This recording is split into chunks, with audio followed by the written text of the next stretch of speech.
Welcome guys, this is Origin Story episode 3, and today we've got a very special guest. We've got Shantelle Thompson.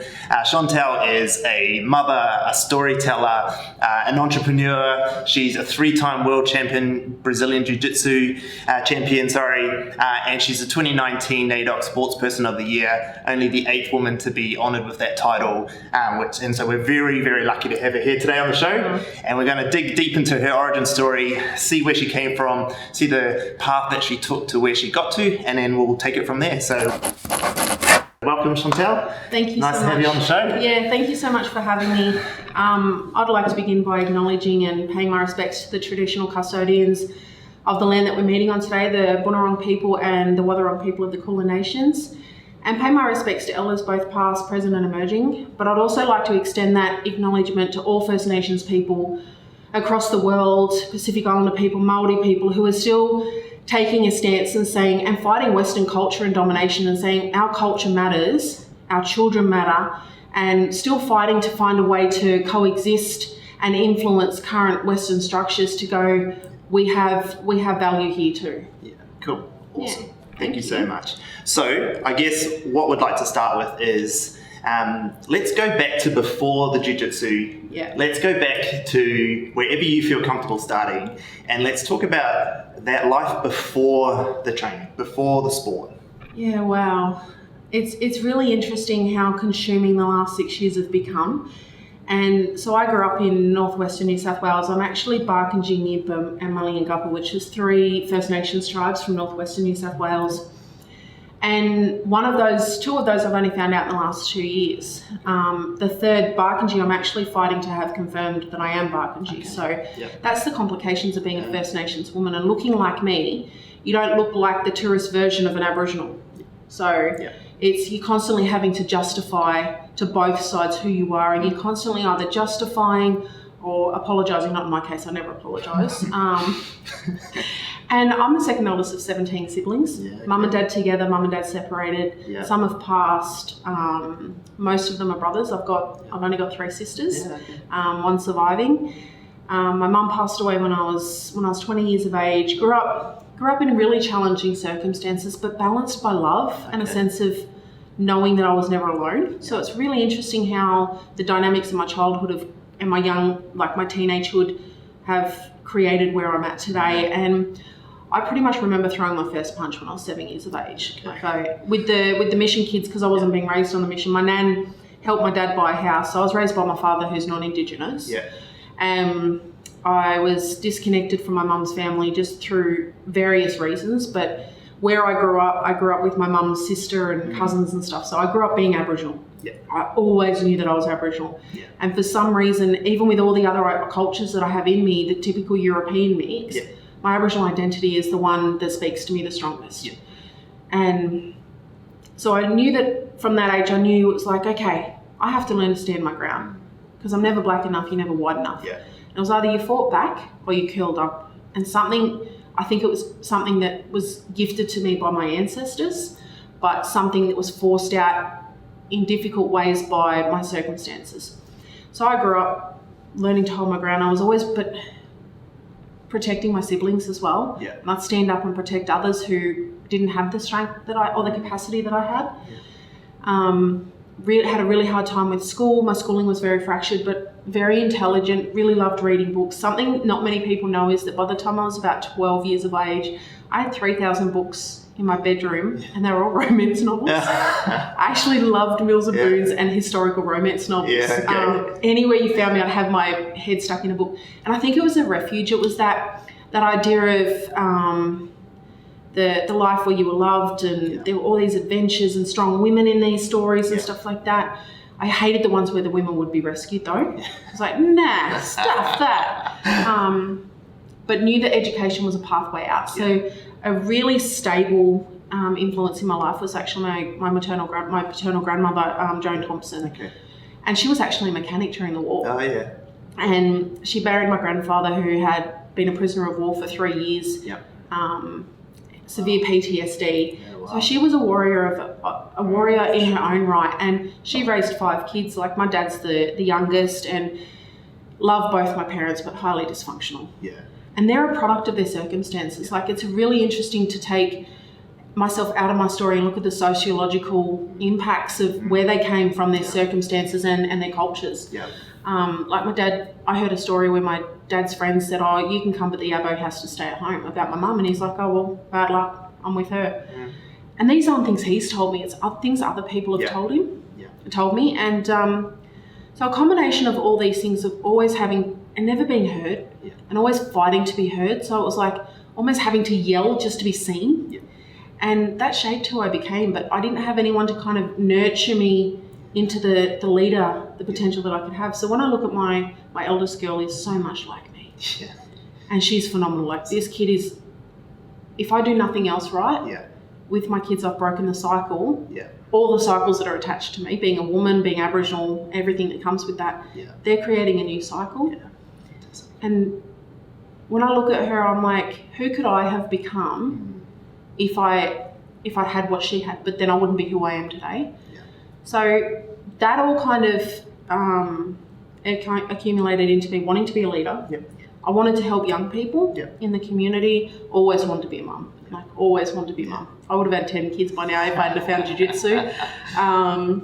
And just really understood that the injustices, like that feeling, that fire that I get in my gut when something's not right. Yeah. But the hurt that comes with being strong, you're too aggressive, or you're always too much, when underneath of it all you're actually really hurting, and you just want someone to see your potential and take you by the hand and smack you up the back of the head and give you a bit of tough love and say, get your head out of your own ass. Yeah. Like, you got to help yourself, which my nan did partly. Like, she said, look, you can't change your circumstances, but you can change where you're going. Yeah. And if you've got a roof over your head and you've got one person to love you and you've got food on the table, that's a bloody good starting point. Yeah. So those kind of messages and my natural innate ability kind of when I was going through school was like, okay, I want to be a teacher. Yeah.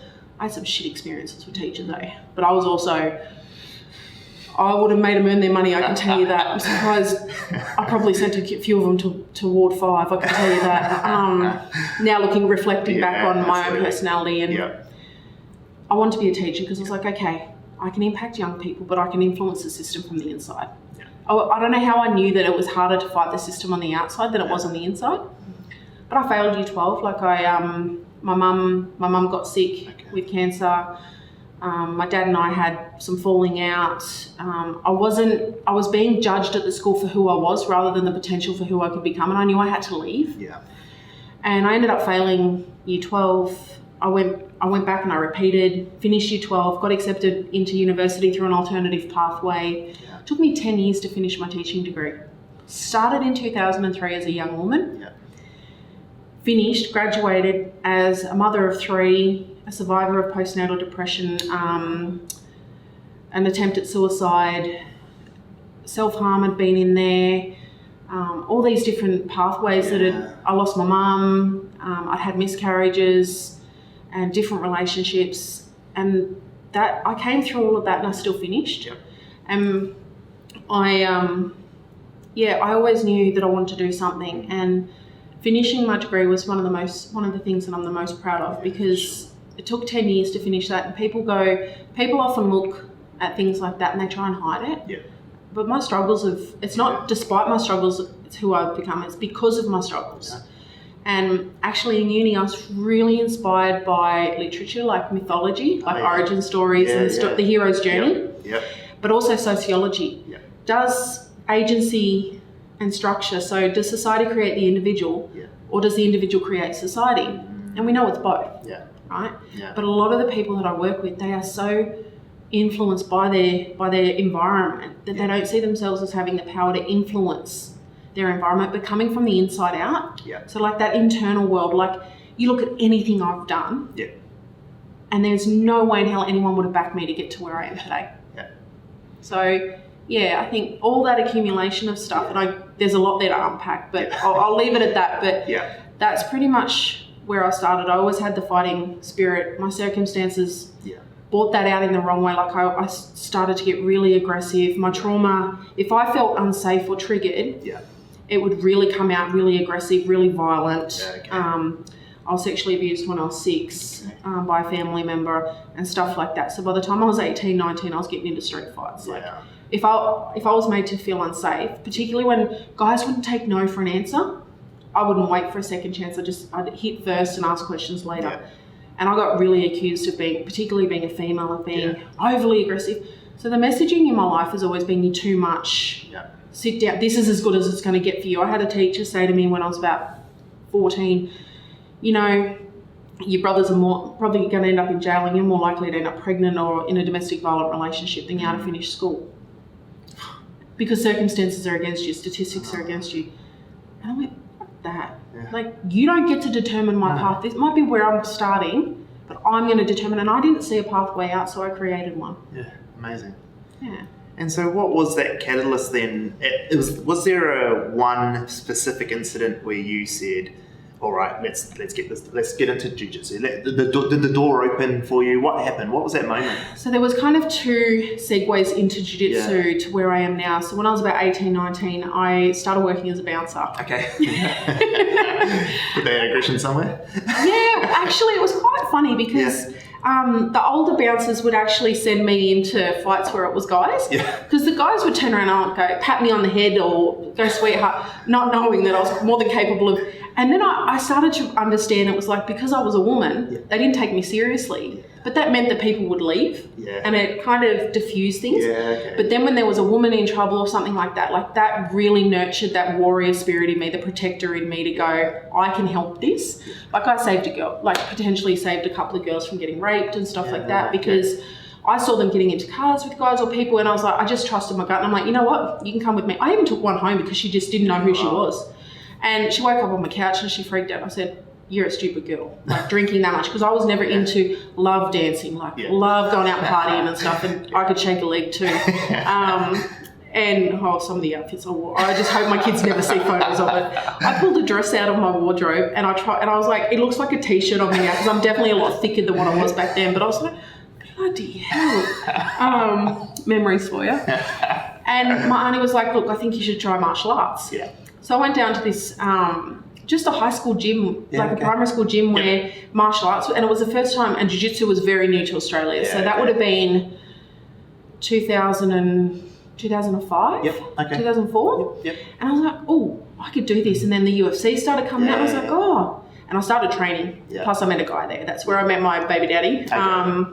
And I was like, oh, so security kind of came along. He came along and he's a real church boy, like real cultured family boy. So, and he wasn't intimidated by me. Yep. So whereas a lot of the other boys, like any other nationality, all the boys know how to handle a woman. All the other boys were scared of me. He was like, you just need to sit down and be quiet. But then when I was really thin, he'd listen to me and nurture me through that. So he's a really big part of my story. Yeah. But then I just mucked around for a couple of years, like didn't take anything seriously. Had a bit of heartbreak. So I was going to move to Melbourne and train to be an MMA fighter while I was finishing my degree. Yeah. And then lost mum. Okay. And then I had my eldest girl in 2006. Now knowing what I know I had postnatal depression with her. Okay. Yeah. But because I'd always been the carer for my family and I'd always had to step up, I didn't really take it on board. It was like, oh, you just feel tired or whatever. So you're new mum. I was only 23. Yeah. When I was 25, I fell pregnant with twins. And we didn't have much money. Yeah. I moved from my family home, never left home before, to live with George's family over in WA because that's where the jobs were. Yeah. And a lot of things accumulated and my twins were the trigger for all of my trauma to come out. And I started getting these images of hurting the twins. Like it was really graphic. Like I saw myself throwing my own baby at a wall and it was like clear as day, like this. Yeah. And it scared the shit out of me. I was like, if I tell anyone this, they're going to take my babies from me. Sure. So I kept it inside until one night, my daughter was 8 months old and I was breastfeeding. Yeah. And 2 separate personalities. Like my son was a big gorger, like he just eat all the time. And then my daughter, she was just, she liked the cuddles and stuff and she just used me as a dummy. Yeah. And I'd had no sleep.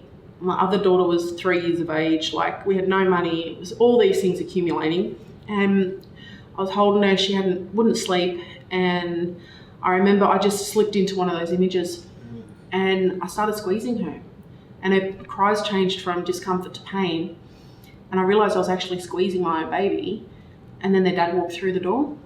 I don't know what would have happened if he hadn't walked through the door. I was very capable of killing my own child. And you can't say that to many people. No. It's not, but I realise it has to be said because there's so many women who have killed themselves and their own children because they just can't cope. Yep.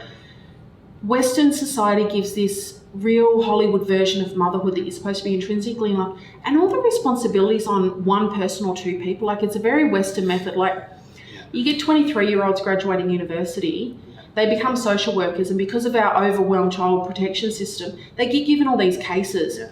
They walk into a home where there's been a notification made, and they see a kid sleeping on the lounge room floor on a mattress, and they see all these other family members coming out, and they think the kid's at risk. Yeah. That's culture. Yeah. Like, there have been incidences where kids have been removed, and I'm not one for not removing. Yeah. If a kid's in danger, mate, culture comes last as far as I'm concerned. Yeah. Remove the kid, then go from there. And I gave him the baby and I took off, and I went straight. I don't know what made me do it, but I went straight to the doctor's office. I'm like, I need help. Yeah. Waited 5 hours to see a female GP, and she was the first person I told. The first thing she said to me after I'd unleashed all of this was, I've noticed on your file you're of Indigenous heritage. I think we need to do a child protection notification, and maybe you need to spend time in a mental health facility. Everything that had stopped me from going, she said. And I look like this. Yeah. Like, imagine if I'd been a 15-year-old girl, or someone who was really on edge, or a darker skinned sister that sat there and had reached out for help, had trusted the system that's there to support us. And I'm highly educated, like all this sort of stuff. So I ended up leaving, and I was driving towards my last port of call. It was I don't know what gave me the strength to try again, but I was heading towards my sister's house, and all these things were going through my head, and I saw a truck coming. I still remember it was a big red truck, and I was at the roundabout, and I tried to drive through it. I remember pushing my foot down on the pedal, and the car didn't move. Oh, shit. To this day, it's the ancestors and mum saying, it's not your time yet. Yeah. You're here for something bigger. So I went home, told my sister. We went home and told George, it was that point where I saw the relief on their faces. Yeah. Finally, I had cut through, and I realised, and that was actually one of the starting points. It's always been, but I realised it was on me. Yeah. No one could help me unless I was willing to help myself. But I didn't have to do it alone. Yeah. But I had to be the catalyst to make that choice. Yeah. So that was when George and I switched roles. He became the stay-at-home parent. I got a job. I went back to full-time study, and I started Brazilian Jiu-Jitsu. Yeah, amazing. Yeah. So I just want to press back on that. I mean, with the resilience side of what you've gone through and that layer that it's obviously built upon you. And then you talked about your daughter not having to go through what you did. At which point do you need to still provide her with some layer of resilience to make sure she can survive through the world? Or do you think it's not necessary? Do you think you can still get through life? And no chance. Yeah. Not in this world. Yeah. No chance. This world is so segmented by white privilege, and a Western culture is killing us. Like consumerism, capitalism, individualistic culture. Actually, I challenged the former CEO of Facebook the other day he was saying, like, Facebook and Google and all these companies, like, technology is rising faster than what we can keep up with. But we're the ones creating it. So why is it that if we're in this technological revolution, mental health, white nationalism is on the rise, the segregation of communities and all this sort of stuff, why is it on the rise when we're the ones creating it? Yeah.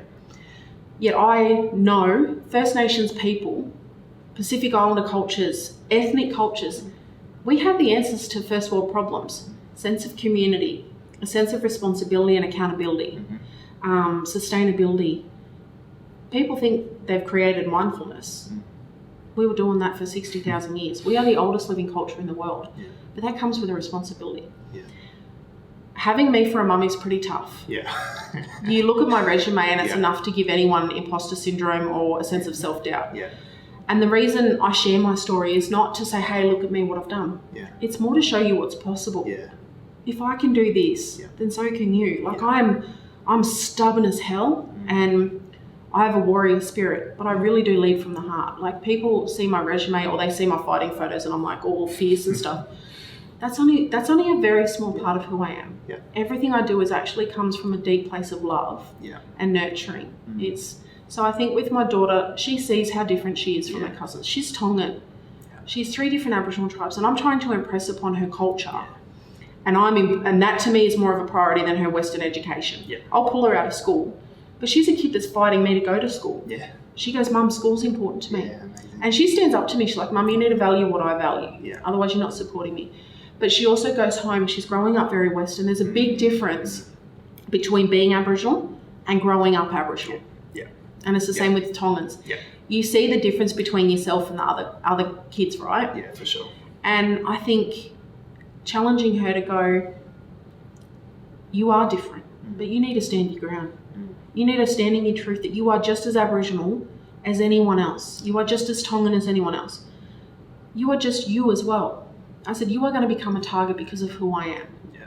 People can't get to me, so they'll try and get to you through me. Yeah. Get to me through you. Yeah. And I said, but I will not tolerate victim mentality and a sense of entitlement and lack of gratitude in my house. All I ask is that you give effort. Whatever you want to be, whoever you want to be, just give it everything you've got. And if you fail, at least you can look yourself in the eye and go, I wasn't the reason I failed. Was it because I didn't know enough? Yeah. Was it because the opportunities weren't there, or for whatever reason, but it wasn't because you weren't afraid to try. So I think that my kids stand their ground. They know who they are. Resilience is so important, but I think there's something more important than resilience, and it's a sense of self-identity. Yeah. When you know who you are and you can stand in your own truth, and it's not about having a 10-year plan, it's who am I right now and who is it that I want to become, and having that sense of identity and self-love to go, this is who I am and this is who I'm putting out into the world, but there's 2 strings to that. Don't be so sensitive that you're going to give your energy away to everyone. Like, I had a woman do a passing comment the other day about, I'm working for an organisation where I'm a cultural liaison officer, and someone where I was talking about this job said, you dress appropriately for the role. Like, what the hell? Then I was like, you know what? No. So there's that book called The Subtle Art of Not Giving a... Yeah. I think it's a really important message about people can be ignorant. Yeah. People can be just plain mean. I would use another word there starting with A, ending in whole. It's human nature though. Like all these anti-bullying programs, and I'm not against them, they are necessary. Yeah. But human nature can be very cruel. Yeah. We destroy ourselves. Yeah. What other creature in the world is destroying the very thing keeping them alive? But when you talk about these things, no, you're just a hippie or you're just one of those. Yeah. What countries, politicians, leaders deny the very evidence that they've invested in? Yeah. So I think it's those things that when the world does hit you, you can stand still and hit back, or you can choose what to give your energy to. And I think there's so much power in that. And that, it's like people go, confidence is the answer to everything, right? No, courage is. Because confidence comes from a known ability. You know you can do something. Yeah. Courage is the ability to feel the fear and try anyway. Yeah, I love that. Yeah. And I talk a lot about that. Just give stuff a go. Try.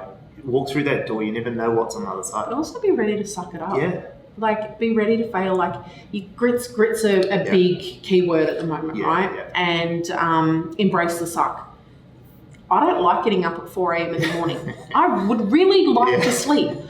I don't like having to go and fight 20-year-old men and not being able to keep up. Yeah. But I'm there. Yeah. I'm hanging with them because it's like, okay, if this is the stuff I need to do in order to get to where I want. I love traveling. Yeah. You will see me doing jiu-jitsu when I'm 70 years old and I'll be in the Masters divisions, old and wrinkly and still fighting because that's what I love to do. But I've got to earn the right to be there. Like, it's a self-funded sport. Yep. So, and I'm finding it really difficult to get sponsorship, even with my resume and stuff like that. And trust me, I'm out there trying to get it out there. Yeah. But the reality is that it's a very difficult road. Yeah. So I've made the difficult decision to stop competing until I can financially afford it. Yeah. And that's tough because I know I've got so much left to give. So I've made the decision that, okay, if the support can't come and it's harder, it's going to be easier for me to build something that I can support myself and start to pursue my own dreams, not bounded by financial restrictions or other people saying, oh, you can't do that. Yeah. So stuff it, I'll do it. Find my own way to do it. Yeah, good. And I just want to go back. You've mentioned a few times about being from two different worlds, and your father's European and your mother's Aboriginal, and those two worlds, and then now your children who are part Pacific Islander, and the same mix as you. That is obviously something that I grew up with, being part Pacific Islander and part European as well. For me, that was something later on in life to look back at. I understood that that's shaped so much. That's why that situation happened. Yeah. Tell me, for you, you've already expressed a little bit, but now with your children, with those opposing worldviews that they probably have now in their life, how do you communicate that to them to embrace it? What do you do? What's your message to them as children? I think understanding as a parent, my children are teaching me so much about life. Like, they think I'm teaching them and whatever, but I'm so blessed to have them. Like, they're all different personalities. Nacinta's extremely driven. And there's a lot of pressure put on high-functioning young people like her that come from these cultures that might be struggling with kids that aren't doing so well. So all the attention's put on this one. Let's build this one up. She's a role model. No. And this is a realization I've only come to recently. I want her to stuff up. Yeah. I don't want her to be frightened to make mistakes because there's so many eyes watching. Yeah. I'm the woman I am today because of the mistakes I made. And I'm still stuffing up. Yeah. I'm still not getting it right. As I said, I don't want them to fit into any world. Yeah. Mate, walk your own path. Cool. You can dip in and out of those worlds as you choose. But I'm fighting mainstream education, so I pull the kids out of school to go home to country, to come to work with me when I'm speaking in community or when I'm doing stuff. And I impress upon them that it's not a choice I had. Like, I had access to culture, but I didn't have access to language and stuff, and I'm trying to play catch up with all that sort of stuff. Now, I don't want my kids to have to play catch up when they're older. So I really impress upon them the importance of this, and sometimes they'll resist because the pull of the Western world is really strong. Like phones and, I'm a young person, I deserve a voice. So I have two styles of parenting. I have cultural parenting and I have a softer style of parenting where they get to negotiate, they get to have their say. And then I've got cultural parenting, sit down and shut your ass up and listen, because know your place. And I think that culture, particularly in Australia, it's really interesting, particularly down here where culture was taken from us, and there's this real fight to revive it. But there's distinct views on what culture is, right? And if it's not 200 years, if it's not something that's pre-colonization, then it's not real culture. If it's contemporary, it's not culture. But I had a person sit with me and they said, Shantelle, who we were as Aboriginal people, or we would have been known by who I was as a Barkindji person, on the 25th of January 1788, the day before Cook landed, would have been evolved from the person, the woman, your culture and your ancestors, who they were 100 years before that, 1,000 years. For a culture that was around for 65,000 years, according to European Western knowledge, according to us since the Dreamtime, we evolved. We left behind what wasn't needed, and we took with us what served us. Yeah. And that's what I try and teach my kids, because Pacific Islander culture is very church, very religious and stuff like that, and that's not something I support. It's not something I'm against. Yeah.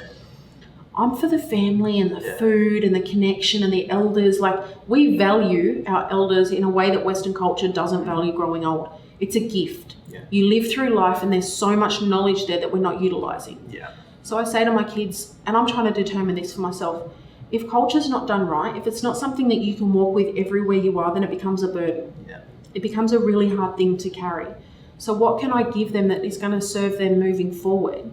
But at the end of the day, knowing that because they are from so many cultures, they get to choose which way they go. Yeah. And they might favour one, like sometimes they favour the islander stuff. No, Mum, we're beach people, whereas I'm river country. I'm like, oh no. And we have big debates, but it's amazing for me to see my kids, when they know they're right, they stand their ground even against me. Even as scary as I am, and I'm like staunch with my kids. Yeah.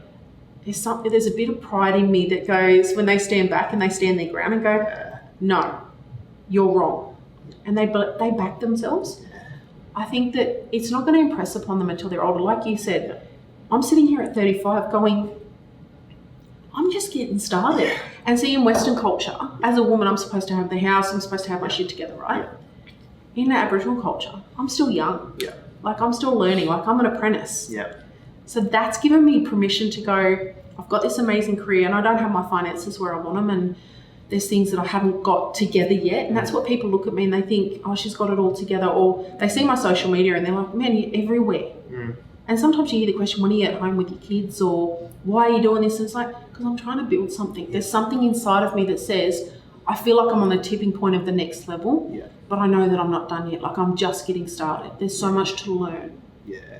Yeah, that's great. And that I love what you said there, how you're still the apprentice, because it's something that it was a realization I think I had recently about time and how we've got so much of it, and everyone talks about life being short, but realistically it's not. And all depending on I think it's the life you choose to live within the years. Yes. The years do pass. Like, as a mum, how the hell have I got a almost 13-year-old daughter who's becoming a young woman? And started high school, and then I've got 10-year-old twins who are a decade. It's like I just blinked and you were babies in my arms. And as I say to Jacinta, she's so ready for the world. And this was a red flag for me. She's like, she's in year 7 and she's on the aerobics team. She's on this, she's on that. And I said, baby, slow down. Just do year 7. I said, why are you doing this to yourself? Because I'm your daughter. And she saw it as a compliment. To me, I went and had a cry. I was like, what am I doing to myself that my daughter thinks that she doesn't have time to slow down and go deep on things? And find out in her own heart, this is what I want to do. And I don't need to spread myself thin or try and be everything to everyone else before I even know myself and what I want. And I've really had to ask myself that question. And that's what I've been trying to do this year, is going, who am I and who do I want to be? And what are my priorities? And right now, I can be the best role model for my community by understanding myself and investing in myself to build my capacity and ability, because the things that I want to do, I want to be a multi-millionaire entrepreneur so I can build the Warrior Dreaming Foundation.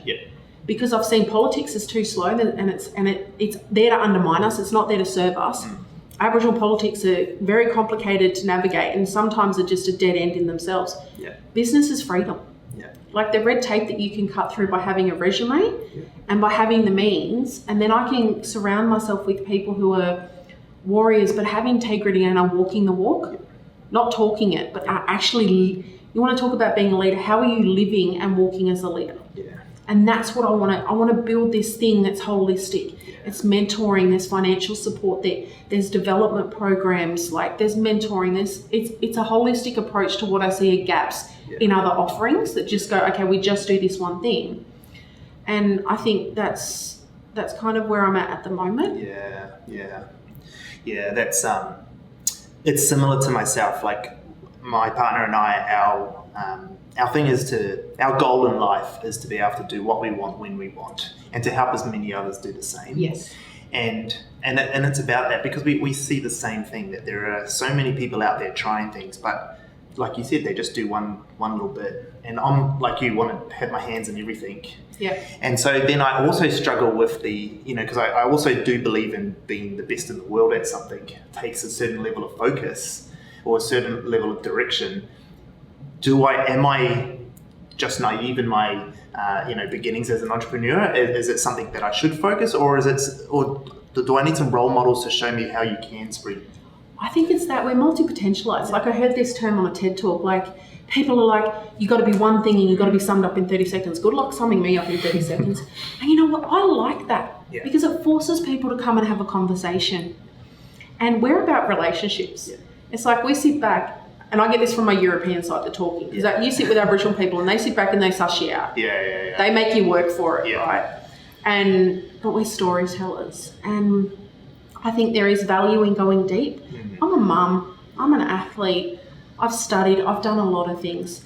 But I guess why with my daughter, it was like, well, who do I really want to be? And if I want to have this level of impact, what game do I need to be playing? And who do I need to become to be the Australian Muhammad Ali, Oprah Winfrey, Richard Branson all rolled into one? And mind you, I don't dream little, I dream big. So what I do, but I become overwhelmed with people say you need a roadmap. What's your 5-year, 10-year plan? But then I was listening to this podcast the other day. And it's amazing how ancestors bring you the messages that you need, like if you're open to hearing them. And it's about having a compass rather than a roadmap. A roadmap tells you where to go. It tells you all the stops. A compass is you're sitting on a hill and you're like, okay, this is the next 2 points I've got to get to. Once I'm there, then I'll know where to go next. And I think for me, that's always been the internal navigation is I've never asked permission. I sat back and I was like, okay, this is what needs to be done, and I've gone for it. And success comes with its own chains. Yeah. I lost myself because of the success that I gained. When I started jiu-jitsu, I started because I had mental health issues and I needed it to survive. Yeah. And then I continued because I loved it. And then I said, okay, I want to be a world champion because people told me I couldn't. Yeah. They said it can't be done.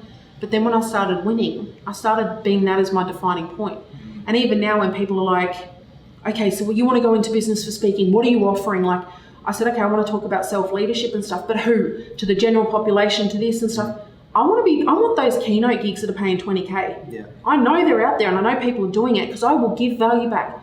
But I don't want to have to break that apart and whatever. Why isn't my story as it is enough? Yeah. Now, maybe if I was a non-Aboriginal woman and I've done what I've done, I might get more opportunities. Or if I was darker Aboriginal where I can be posted up as the poster girl going, hey, look at what we're supporting, it might be different. Now, am I playing the victim? And these are real barriers that I'm facing right now. So I've decided, you know what? I can't see a path out of this. I'm going to create one. Yep. And everything I do, it's about radiance. Yeah. It's about ripple effects. We're not, in our culture and any of our cultures, it's always community first. But we also have our community dying. We have our community limited by the restraints that other people have put on them, that this is it.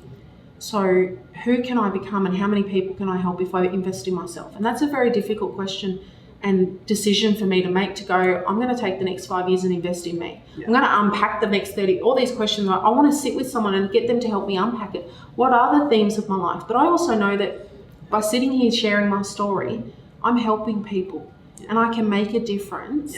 And that is enough on itself. Yes, I can add more value and I'll add the layers as I grow, but having the support to go, or someone opening a door or providing an opportunity that is not just a stopping point, but can actually catapult me to the next level. Because if this is what I can achieve in 35 years while having little bits of support here and there, managing a mental illness, raising my family, and basically self-funding to jiu-jitsu, what is the potential of who I can become? Because we've only got limited real estate up here, right? And when you're living in survival mode, it really inhibits your ability to grow your potential. This is me in survival mode. What the hell do I look like when I'm thriving and I have a sense of security around knowing that everything is provided for, I'm working, I'm giving back value, but I'm given the space to actually develop my own potential. Yeah, for sure. I love that. And I love how you talk about the compass model and finding your direction. We talk about that a lot as well. And obviously I told you about goal. We took, Gary Vee talks about his clouds and dirt and how, his clouds are these long-term dreams that he has, and that it's not a roadmap to those clouds. That's a big thing up in the sky that you're going to, it's a guiding direction, but it's not a determining factor. No, exactly. And we love that because we think, so our goal is do what you want, whenever you want, and help as many other people do that. And our dirt is anything we do during the day that helps us move one step closer. And it doesn't matter if we're going in a straight line or if that line goes left to right all day long. And so I love that. I love the compass analogy that just shows you a direction. Well, we have song lines. Like our blood runs in the very veins of this country. Our history is an oral history. Like, how do you remember 60,000 years of stories up here in your heart? But it did. Like, it's the model. And we let the land tell us. It's like I had my kids were going to a school where they're the only Aboriginal kids there, right? And there was no culture there. So I started my own dance group. I don't dance. I wasn't taught how to dance. And I felt really shame about it. It was like, am I being fake? And I had a guy say to me, and he goes, Shantelle, the land will teach you the dance you need to know, but you need to be open to it. He goes, if you're always trying to control everything and you're trying to know every little segment, he goes, we sat with things and the answers came to us. He goes, it's like your ancestral mandate. He goes, the path is written, but it's the choices you make, but you need to be open. He goes, you might have a dream. He goes, but if you're so fixated on the how or the when, if you know the what and the why, the how and the when will work itself out if you're open to listening to your gut and you're doing the work. That's the thing. You got The Secret, where people just wish it would happen. And then you got people who are so bound by fear and the reality that they're in that they forget that the reality that we're in was created by someone up here. So I think that's my mandate, is going, I'm doing something, I'm following in the legacy of those that came before me. I'm here, I'm sharing my story, and I'm doing the work. but I have big dreams as well to create a legacy of my own. Yeah. Because I know that everything that I do, all those people that are connected with me, that ripples out, and then they ripple out. Yeah. And we create this ripple effect of our First Nations cultures are still here. And yes, you know what? I'm an angry, passionate, strongly built female. Yeah. And if you get in my way and you're threatening those that come with me, I'll stand my ground and I'll do what I have to do. But I'm also coming from a place of deep love and at times pain, because there's a history to this country. We live in a country that does not value or respect who we are. And when you hear this message and you're opening up the newspaper, in January, 5 young women suicided. 2 as young as 12. I had to go home with that to my own girl and look at her and go, she could be one of them. But to everyone else in this country that has the power to create change, a government that goes, we will not bow down to pressure to stop refugees coming in, to change the date. People don't get, okay, how about I go and dance on your mother's grave on her birthday? That's what it feels like to us when we're supposed to celebrate our national pride on the 26th of January, the day of invasion. And our own Prime Minister went to the Pacific Islands nations to talk about climate change and offered them $500 million. The Prime Minister of New Zealand started calling us on our bullshit, and our Deputy Prime Minister was heard saying, oh, they should be grateful because they get to come here and pick our fruit, they'll survive. And people say we're not racist, but by them saying that, and Donald Trump saying what he's saying, and Alan Joyce saying shove a sock down her throat, that's why that guy went and murdered all those people in New Zealand. Because in their mind, they're already unbalanced. That's giving them permission to go, they're the enemy, let's go and take them out before they can take us out. But Australia thinks and America, like, they think we don't have a problem. And with this rise, do you think, so 2 questions. One, do you think that it's a rise or it's a volume being turned up because of the platforms that we have to do it? And 2, what's the best approach to deal with people like that? It's the volumes being turned up. They've been given permission. They've always been there.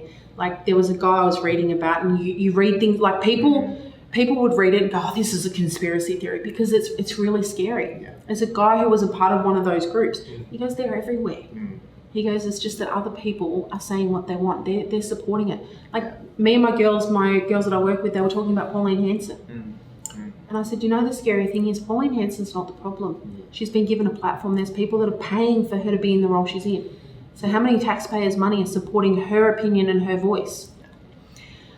I think the only way forward that I can see is us standing strong in who we are, not bowing down to fear, but not becoming the extreme version of who they are.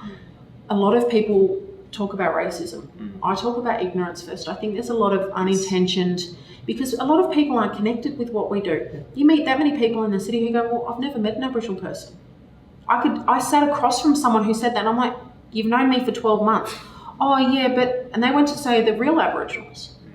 But this is the narrative we have. She wasn't being racist. She was just ignorant and going and realised. But then it's this fear that they have, and I get it. But it's almost like some people get so defensive over it. Well, I didn't shoot anyone. I didn't lynch anyone. Yeah. No, but you get to be the CEO of that company because of your family line, and you've gone to a school with all the networks, and you have people opening doors for you. How about you take responsibility? Google, Facebook. You're on Australian territory.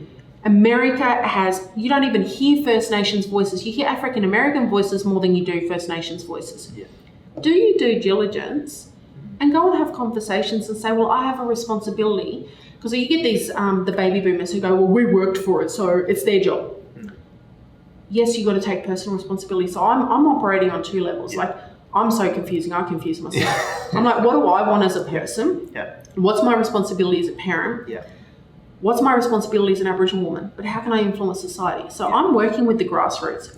I'm building up the grassroots to go, you need to get your shit together and help yourself. You have so much potential. Live up to that. Be a warrior who leads from the heart. Like, that's not about fighting everything. It's about standing your ground and raising your voice when you need to. And it's about doing the work in the other areas. Don't expect a handout, but a helping hand and an opening door can make the difference. We don't all play on a level playing field.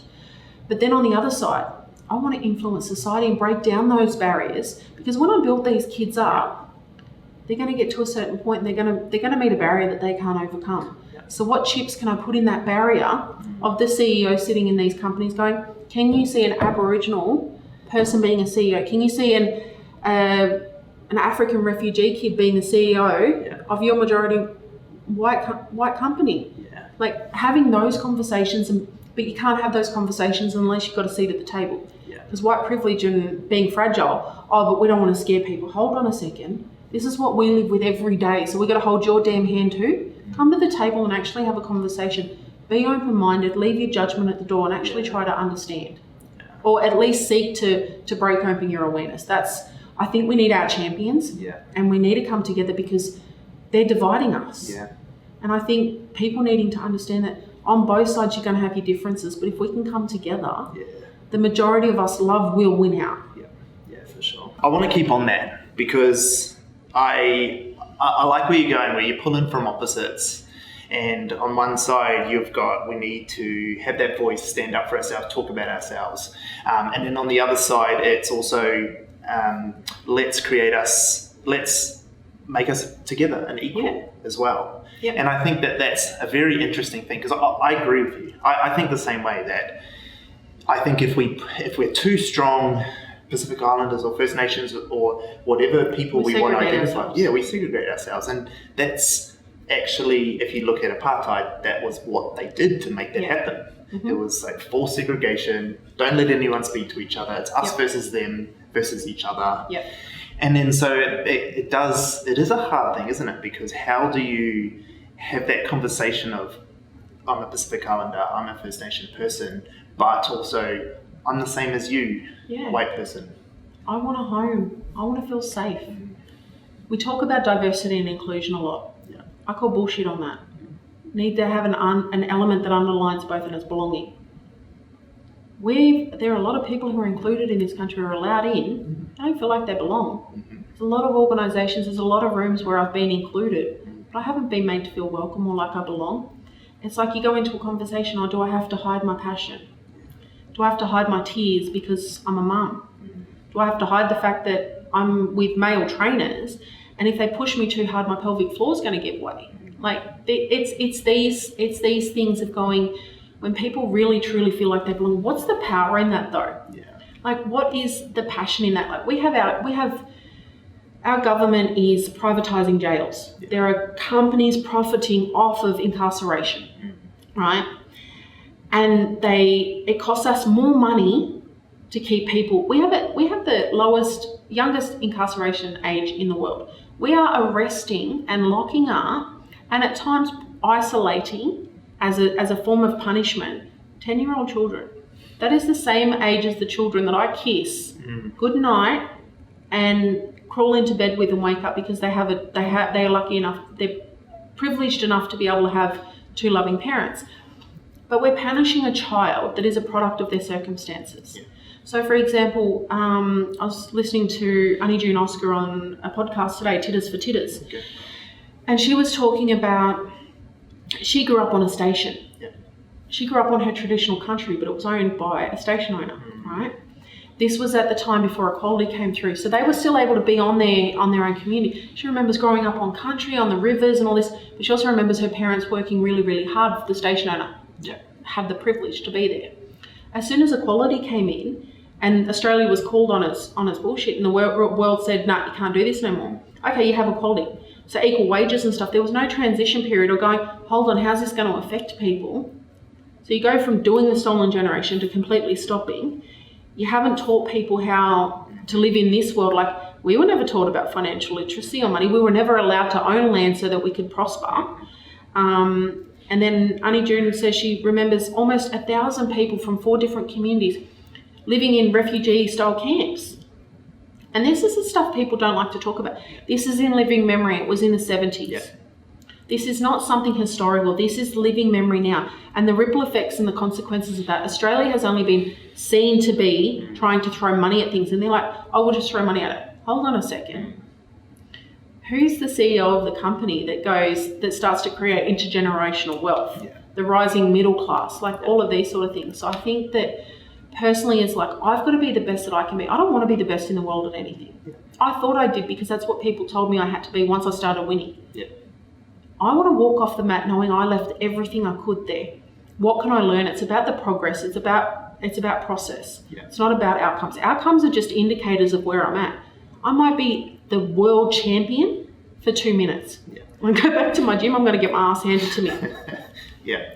When I go home to my kids, so on my 3rd world title, I'm in Vegas. Yeah. I've just won my 3rd world title. Yeah. So excited. Go home, go to the Airbnb we're staying in. I'm in the pool and I call my kids. My son's got the shittiest look on his face. And I'm like, baby, mummy's just called to ring you and tell you I won. And he goes, yeah, what? What's different to any other day? He goes, you're just teasing me because you're in the pool and we're stuck here with Pop and it's raining in Melbourne. So talk about keeping you humble, right? Yeah. And that's what people say. Like, they're like, oh, you must think your mum's amazing. Kids are like, they couldn't give a shit. They're like, that's just mum. That's what she does. I've normalised excellence in our household. I've normalised hard work. But my kids also know that if they need help, I will help them. I don't expect them to do it alone. Because I'm at a higher level than they are, I will nurture them. I'll allow them to feel the burn of the work, but I won't allow them to burn out or become anxious because of it. And I think that's the difference. This is just my personal opinion. Like I said, I'm an apprentice and I'm owning that. There's so much shit I don't know. Like, I'm in business and I'm an entrepreneur. Yeah. I don't know about business. I don't know about financial literacy. That's the next level for me, and I'm owning where I'm at. Like, there's so much that I don't know, and people are like, oh, this is what you need to do to build a speaking business. And I'm listening to non-First Nations people, non-storytellers who are going, oh, this is storytelling for business. And I'm sitting there going, I don't like that form of storytelling, but I'm trying to learn. Yeah. But right now, like, this is the reality of my situation. I train as much as I can. I'm trying to build 2 businesses in terms of myself and my other one. Yeah. I've got 3 kids at home. I'm going, what do I need to learn and be self-taught? I'm trying to network. I'm trying to be on social media. I'm trying to keep a roof over my kid's head. I'm driving a car that looks like it's been a bush bomb and been a couple of rounds around a cattle station, but still goes. This is the reality of my situation. And it's like, okay, competing priorities. But I'm still here. I'm still swimming. Yeah. And that's what's keeping me moving forward. Yeah, for sure. And I mean, I guess when I first thought you were going to come on the show, we would talk a little bit more about Brazilian Jiu-Jitsu. But, you know, I want to stay where we are because I think it's probably going to add more value to people watching. But so you've won the titles. Mm-hmm. You know, you're world champion, 3 times world champion, and you've done all that. And now you've come out this other side. And like you said, you want to become a business entrepreneur and things like that. So tell me, in that process, in that, I guess that change of being a professional athlete, or at least a pause on that. What this new journey? Tell me about that. What does that look like? What are you trying to achieve? So you say, like, I need to bring jiu-jitsu back into this because it's quite funny. I've just changed gyms. I made the decision to leave the gym where I was 3-time world champion under them. And one of the best gyms in the world, like legit, like 3 of my teammates are going to compete at the ADCC championships, which is like no-gi submission grappling. Like, it is it's the Olympics of submission grappling, right? So I don't do well with reality and like figures and stuff, like, because in reality it's like it's the stupidest move I could have made. But I needed to have a change because I wasn't in the right mindset where I was like, my old coach was amazing. That place is my family. My kids are grown up on those mats. So to go to a gym where it's smaller, it's like I'm a new person, and being a higher belt in your head, like when you say you're a 3-time world champion and you walk into a room, people are thinking like Ronda Rousey, kind of staunch, and I'm not that. There's so many gaps in my jiu-jitsu, right? So this new stage, I'm a brown belt. I'm 1 step away from becoming a black belt. And my personal goal with jiu-jitsu is to be a black belt world champion. I'm not saying I'm going to try. I will be a black belt world champion. Don't care if I'm damn 50 when it happens. It's still going to happen. But there's nuances at this new level, right? There's a black belt and then there's black belts. It's kind of like you've got fighters and then you've got Ronda Rousey. All right? Didn't like the way she went out, but no one can dispute her legacy. She created, off of the back of many others, but she was the ringleader that was at the front center that created the wave. I'm all heart. Like, I just smash through things, right? When I set my sights on something, I want to go. There's no strategy. My only strategy is I see it, go for it. It'll figure itself out. Business and stuff is, you got to be more subtle. You got to be able to read the play. You've got to be able to be adaptable and agile. That is not my style with jiu-jitsu. It's like if I sit on top of you, I love making people make noises. I love squashing things. I'm really good at pressure. Yeah. But that's only going to serve me so far. Like this new coach said, he goes, if you only have your strength and you meet someone that's just as strong as you, what have you got? Nothing. Yeah. And that's what happened at the World Championships this year. I met a chick who was stronger than me, younger, and I got squashed. Yeah. I broke mentally and physically. So I've got to have the courage to show up and go for the little wins. Yeah. Understand what I don't know and own it. Yeah. Forget about who I think I need to be in this space and go, this is me in the good, the bad, and the ugly. Yeah.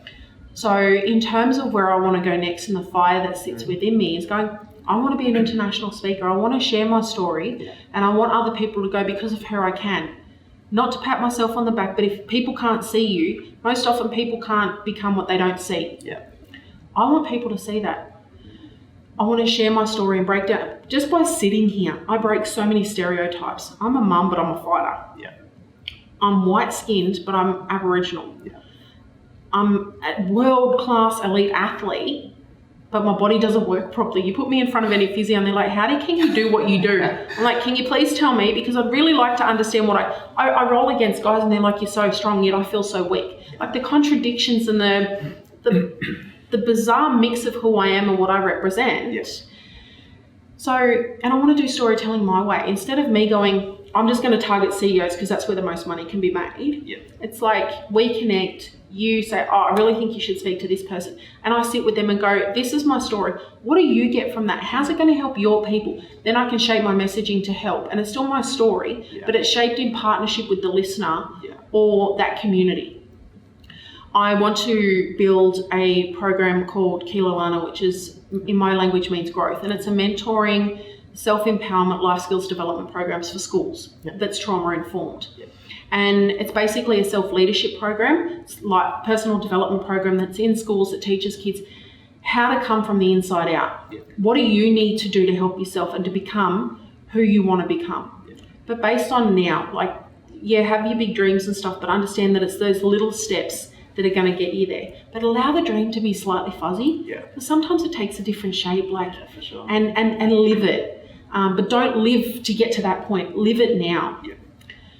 And I want to be a black belt world champion. I want to raise my kids. I want to have time to be a mum.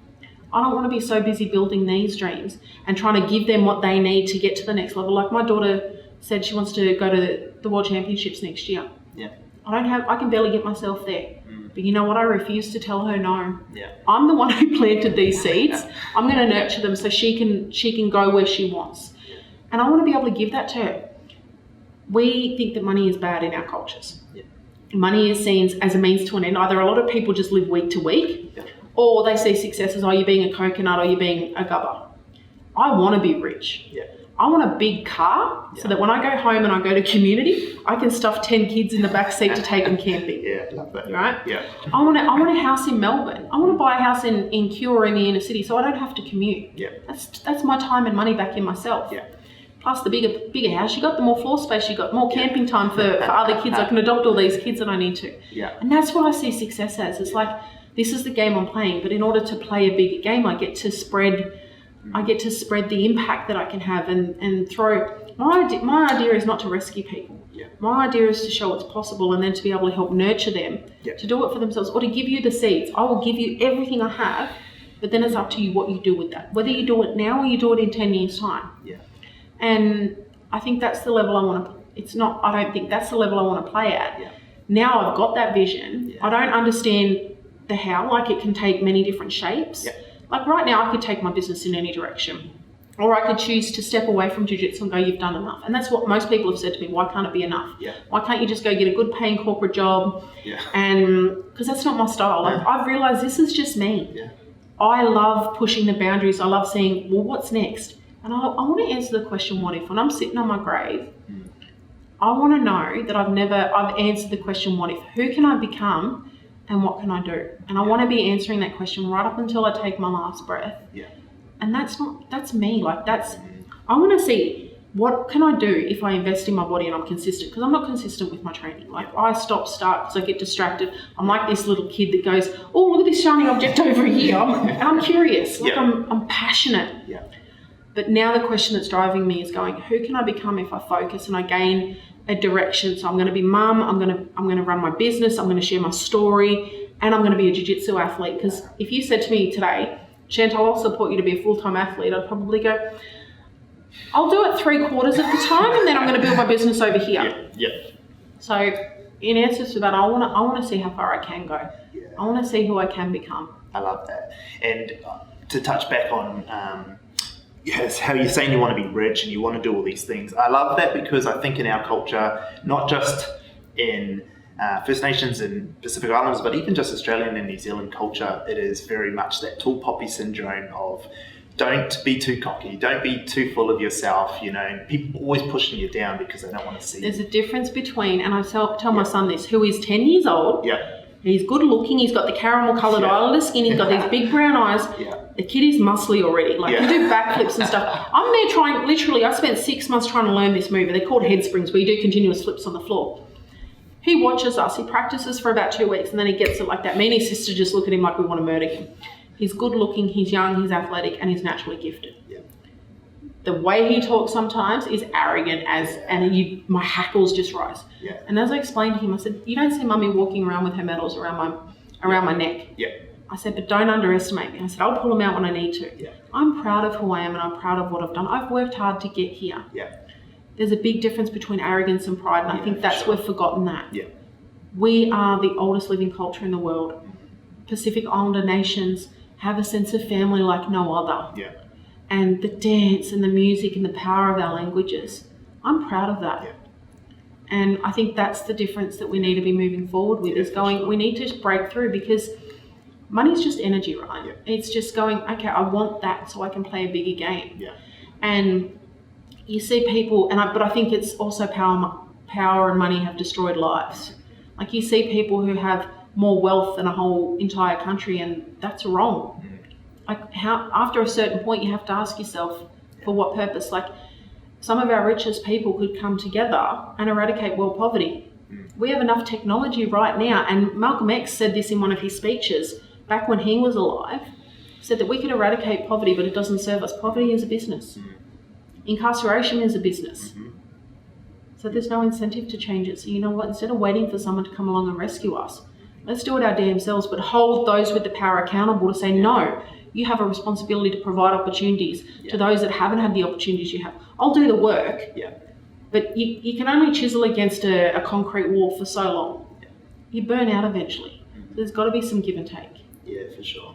And that's what I think. I think that, and why I pressed on that a bit is that I think in our communities, that when I say tall poppy syndrome and stuff, it is exactly that. We blur the lines of pride versus cockiness. Yeah. And so we make it all cockiness. Yeah. And, when we're just trying to show that, like especially money. Yeah. I think you take money, especially, and I know better Pacific Island cultures, money isn't, they give it all away. Yeah. And it's one thing that I want to teach, people as I go through life and other Pacific Islanders is that first help yourself build a business that provides cash flow or something so you can help others.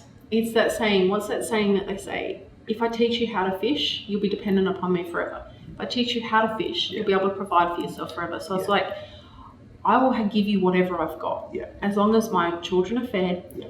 I've invested where I need to because I'm growing something. But it's like our wedge-tailed eagles in Australia are a big totem for Aboriginal people. Yeah.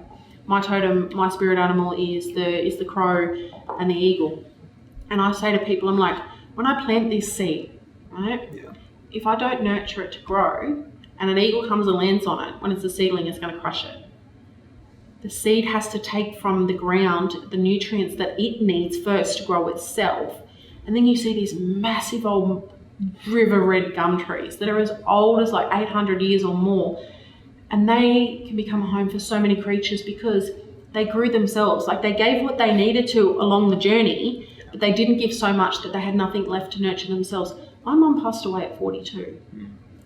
I've got elders that are dying at 65 before they can even give back. Like, we need you here. Yeah. Yeah. I love that. Oh, it's just a small one. I love that story.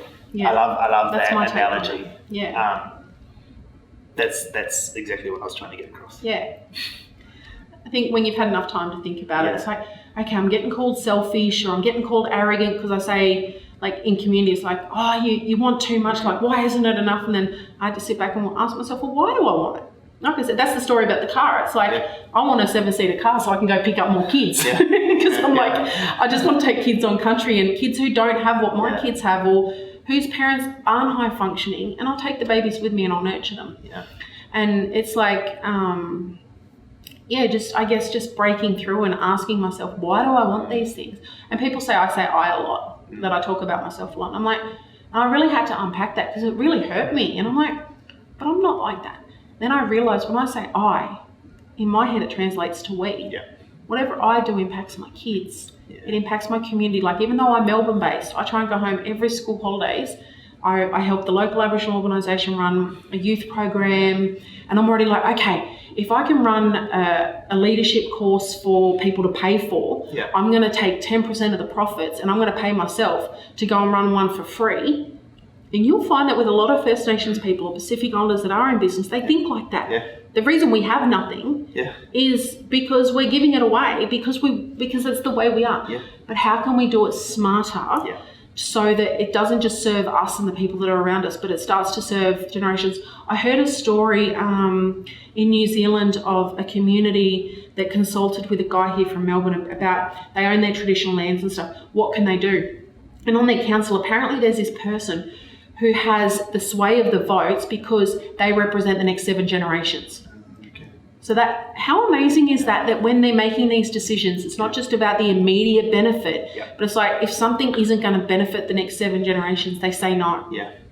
I can imagine how much of a different world we would live in if we thought like that. Even if our current government thought about, what impact is this going to have for my great-great-grandkids? Oh, just the next term. Stuff that you got to think about them. But you know what I mean. Just to getting politicians beyond the 3 years. Like, they don't even. What do I want to hand over? Because they're so busy worrying about their own impact. Or people like Andrew Bolt have the right to say what they want to say, but then calling us politically correct. Or you do being too sensitive. No, you're killing lives by running your mouth the way you are. Yeah. Well, I think I could sit here all day. I think we share a lot of similar views, and I could sit here all day talking to you. But it's probably already been an hour and 40 minutes or something. Yeah. But I just want to say thank you. I think your insights into the world, it's nice to hear, like you said, it's ignorance. Yeah.